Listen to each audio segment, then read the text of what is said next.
भतेरी अपने मजदूर माँ बाप की 2 लड़कियों के बाद तीसरी औलाद थी। 3 लड़कियों के पैदा होने से दुखी होकर उसके पिता ने उसका नाम भतेरी रख दिया था। भतेरी का अर्थ था बहुत, और भतेरी के माता पिता अब चौथी लड़की नहीं चाहते थे।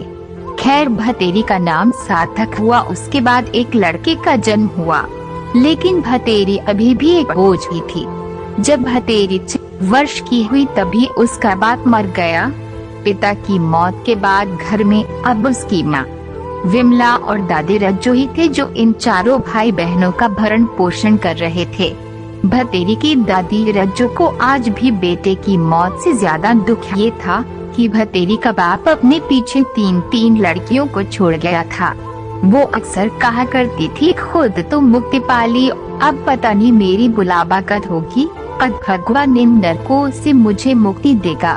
भतेरी ने लड़की होने के कारण अपनी पूरी जिंदगी अपने परिवार की घृणा और दुत्कार ही सही। पति की मौत के बाद भतेरी की माँ विमला भी भाव शून्य हो गई थी। उसे भी अब अपनी 3 बेटियां जिम्मेवारी नहीं, बोझ ही दिखाई देती थी।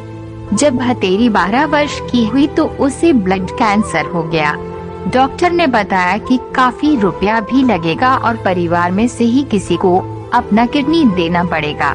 डॉक्टर ने साफ कहा था कि देने वाले की जान को कोई खतरा नहीं होगा। 12 साल की लड़की के ब्लड कैंसर होने की खबर जैसे ही गांव वालों को लगी तो भतेरी के लिए गांव वालों का दिल पसीज गया। घर की माली हालत देख भतेरी के इलाज का पूरा खर्चा गांव वालों ने उठाने का फैसला किया, लेकिन यहाँ समस्या पैसे की नहीं आ रही थी। ग्रामीण समाज आज भी भावनात्मक समाज है। कई व्यक्ति थे जो भतेरी के इलाज के लिए पैसा खर्च करने को तैयार थे, लेकिन इस बोझ के लिए परिवार में कोई भी अपने शरीर का किडनी देने को तैयार नहीं था। भतेरी की 65 वर्षीय दादी को भी आज अपनी जिंदगी की बचे हुए कुछ वर्ष भतेरी की जिंदगी से ज्यादा कीमती लगे। वो लड़की थी, इसलिए उसके परिवार के लिए उसकी जिंदगी बोझ थी।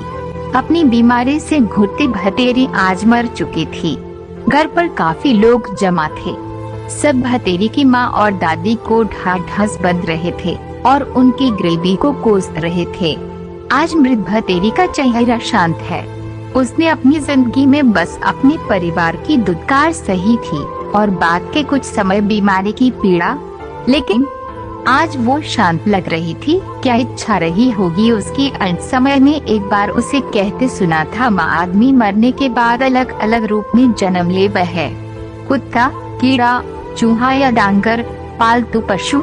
माँ मैं तो डांगर या कीड़ा बन जाऊंगी पर आदमी ना बनूं। देखिए, जानवरों को तो पता ही ना होता उनकी औलाद में कौन सा लड़का कौन सी लड़की।